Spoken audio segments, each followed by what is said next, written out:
First பேபிக்கு இருந்த delivery பெயினும் இல்லை அந்த கஷ்டமும் வந்து செகண்ட் பேபிக்கு ஈஸியாக இருக்கும்னு எல்லோரும் சொல்லுவாங்க. பட் அப்படிலாம் கிடையாதுங்க. செகண்ட் பேபிக்கு நான் நிறையவே அனுபவித்தேன். இந்த வீடியோ ஃபுல்லாக பாருங்கள். Welcome to MKE family channel. இந்த வீடியோவில் என்ன சொல்ல போகிறேன்னு உங்களுக்கு தம்ப்லைன் பார்த்தாலே தெரிஞ்சிருக்கும். ஏன்னா எனக்கு டெலிவரி ஆன ஸ்டோரி தான் சொல்ல போகிறேன். அதுவும் நான் எந்த ஹாஸ்பிட்டலில் அட்மிட் ஆனேன், எத்தனை நாள் ஆச்சு, என்னெல்லாம் நடந்துச்சுன்னு தான் சொல்ல போகிறோம். எனக்கு டெலிவரி டேட்டு ஆகஸ்ட் 8 கொடுத்துருந்தாங்க. ஆனால் எனக்கு ஜூலை 18 பாப்பா பிறந்துட்டாங்க. 17 நைட்டே எனக்கு சரியான பெயின் இருந்துச்சு. அதனால் 18 மார்னிங் நான் ஹாஸ்பிட்டல் போயிருந்தேன். புளியந்தோப்பு ஹாஸ்பிட்டல் தான், யாருக்கெல்லாம் தெரியும் தெரியல. மார்னிங் ஒரு 7 o'clock அங்கே போய் ரீச் ஆகிட்டோம். ரீச் ஆனதுமே பெயின் நடக்க சொன்னாங்க, எல்லாமே பண்ண சொன்னாங்க. பெயின் இன்க்ரீஸ் ஆகணும்னு சொன்னாங்க. இன்னும் நடக்க ஆரம்பித்தேன். அப்புறம் இனிமாலாம் கொடுத்தாங்க. இனிமா கொடுத்ததுமே பெயின் குறைஞ்சிருச்சு. ஒரு 12 o'clockலாம் பெயின் குறைஞ்சிருச்சு. அப்புறம் கொஞ்ச நேரம் நடன்னு சொன்னாங்க, நடந்தேன். அதுக்கப்புறமா திரும்பவும் ட்ரிப்ஸ் மூலிமா ஒரு 6 o'clock பெயின் இன்க்ரீஸ் பண்ணாங்க. இன்க்ரீஸ் பண்ணோன்னா நம்மளுக்கு ஒரு 9:45 தான் பாப்பா பிறந்தாங்க. ரொம்ப இன்க்ரீஸ் ஆச்சு. இன்க்ரீஸ் ஆனதுக்கப்புறமா பாப்பா பிறந்துட்டாங்க. நார்மல் டெலிவரி தான். அதுக்கப்புறமா ஸ்டிச்சஸ்லாம் போட்டாங்க. நார்மல் டெலிவரிக்குமே நம்மளுக்கு கட் பண்ணி ஸ்டிச்சஸ் போடுவாங்க.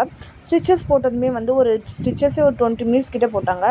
அதுவும் மரத்து போன ஊசி போட்டதாக தான் சொன்னாங்க. அது போட்டாங்க, நானும் பார்த்தேன். ஆனால் எனக்கு அது மரத்து போன மாதிரி தெரியல. ஸ்டிச்சஸ் போட்டு சரியான பெயின் இருந்துச்சு. அந்த ஒரு 2 hours எனக்கு மானிட்டர் பண்ணணும்னு சொல்லிவிட்டு அங்கேயே டெலிவரி வார்ட்லேயே வச்சுருந்தாங்க. 2 hours கழித்து மறுபடியும் பார்த்தாங்க. பார்த்ததுக்கப்புறம் எனக்கு வயிற்றெல்லாம் அமுக்கி பார்த்தோன்னா ப்ளீட் ஆகுதுன்னு சொல்லிட்டு எங்களுக்கு O நெகட்டிவ், இங்கே வச்சு பார்க்குறது கஷ்டம் அப்படின்னு சொல்லிட்டு எனக்கு எக்மோருக்கு நான் மிட் நைட்டில் ஒரு 2 o'clock இருக்கும். 2 o'clock எனக்கு ஆம்புலன்ஸில் ஏற்றிட்டாங்க. என் ஹஸ்பண்டையுமே வீட்டிலேருந்து வர வச்சுட்டாங்க. ஏன்னா அவர் பாப்பா பார்த்துட்டு போனதுக்கப்புறமா திரும்பவும் வர வச்சு ஆம்புலன்ஸில் அனுப்பிச்சிட்டாங்க. ஒரு 2 o'clock கிட்டே நான் இங்கேருந்து போனப்போ எனக்கு ஐசியூவில் தான் வச்சுருந்தாங்க. ஃபஸ்ட்டு எமர்ஜென்சியில் வச்சு பார்த்துட்டு ப்ளீட் ரொம்ப இல்லை, நார்மலாக இருக்குது, இருந்தாலும் அப்சர்வேஷனில் வைக்கணும்னு சொல்லிட்டு ஐசியூவில் அனுப்பிச்சிட்டாங்க. ஐசியூவில் ஒரு மார்னிங் வரைக்கும் தான் இருந்தேன். அங்கேயும் திரும்பவும் எனக்கு செக் பண்ணாங்க. செக் பண்ணிவிட்டு அந்தளவுக்கு எதுவும் இல்லை, அப்சர்வேஷன் மட்டும் போதும் அப்படின்னு சொல்லிவிட்டு வேறு ஒரு வார்டுக்கு மாற்றிட்டாங்க. வேறு ஒரு வார்டில் ஒரு ஈவினிங் வரைக்கும் தான் இருந்திருப்பேன். திரும்பவும் ஒரு வார்டு மாற்றினாங்க. அங்கேயுமே யாரையுமே அலோவ் பண்ண மாட்டாங்க பார்க்குறதுக்கு. திரும்பவும் வேறு ஒரு வார்டுக்கு அலோவ் பண்ணிட்டாங்க. திரும்ப வேறு ஒரு வார்டில் மாற்றிட்டுமே மறுநாள் காலையில் அந்த வார்டுலேருந்து இன்னொரு வார்டுக்கு மாற்றினாங்க. கிட்டத்தட்ட நான் 2 நாள்லேயே ஒரு 5 வார்டு மாறிட்டேங்க. அந்த மாதிரி மாற்றிக்கிட்டே இருந்தாங்க. ஏன்னுலாம் தெரியாது, ஓரளவுக்கு மாற்றிக்கிட்டே இருந்தாங்க. மாற்றினதுக்கப்புறமா திரும்பவும் ஒரு 2 days கழித்து வேறு ஒரு வார்டில் மாற்றினாங்க. ஃபைனலாக 5th floorல மாற்றுறாங்கங்க. அதுக்கப்புறம் வார்டு எதுவும் மாற்றலை. அங்கேயே ஒரு 2 days 3 days நான் இருந்தேன். ஆனால் ரொம்ப கஷ்டப்பட்டேங்க எக்மோரில் இருந்ததுக்கு. ரொம்ப எப்படி சொல்கிறது, மாற்றிக்கிட்டே இருந்தது ஒரு பக்கம். அப்புறம் பாப்பாவையும் ரொம்ப மிஸ் பண்ணேன். அத்தனை நாள் இருந்தது. நார்மல் டெலிவரிக்கே அத்தனை நாள் எனக்கு 6 days வச்சுட்டாங்க. அதுவும் இல்லாமல் லாஸ்ட்டு ஒரு 2-3 days தண்ணியே இல்லை. அந்த எக்மோரில் தண்ணி கூட கஷ்டமாயிருச்சு.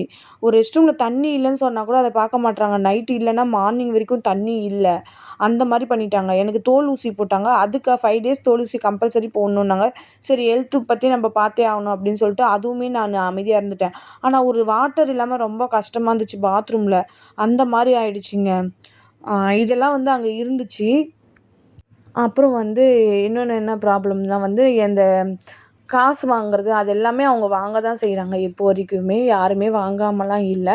நம்ம இதை ஏன் சொல்கிறோன்னா, நம்மள மாதிரி எல்லாருமே கஷ்டப்படுற ஃபேமிலி தான் அவங்க ஒரு இதுக்குமே வாங்க தான் செய்கிறாங்க. எல்லாருமேன்னு கிடையாது, சில பேர் வாங்க தான் செய்கிறாங்க. அது எல்லாமே அங்கே இருக்குது இன்னுமே. இது மாறிடுச்சு அது மாறிடுச்சுன்னு கிடையாது. அப்புறம் முக்கியமான விஷயம், பேக்லாம் கட்டைப்பை, அப்புறம் நம்ம எடுத்துகிட்டு போகிற கூடை அதெல்லாம் அலோவ் பண்ணவே மாட்டாங்க. சின்னதாக ஒரு பை, அந்த மாதிரி சரணா ஸ்டோர் பை இல்லை வேறு ஏதாவது பை, அந்த மாதிரி பை மட்டும் தான் அலோவ் பண்ணுறாங்க. ஏன்னா இப்போ ரீசெண்டாக குழந்தைங்க எல்லாம் காணாமல் போகிறாங்க, திருடிட்டு போகிறாங்க, தூக்கிட்டு போகிறாங்கன்றதுக்காக கட்டைப்பை, இந்த பேக், அப்புறமா கூடை அதெல்லாம் அலோவ் பண்ணவே மாட்டாங்க. இதெல்லாம் தெரிஞ்சுக்கிட்டிங்கன்னா உங்களுக்குமே யூஸ் ஆகும். வீடியோவை ஃபுல்லாக பார்த்தீங்கன்னா உங்களுக்கு எல்லாமே புரியும். அதனால தான் நான் இந்த இதெல்லாமே உங்கள்கிட்ட ஷேர் பண்ணணும்னு சொல்லிட்டு இந்த வீடியோ முழுக்க போட்டேன்.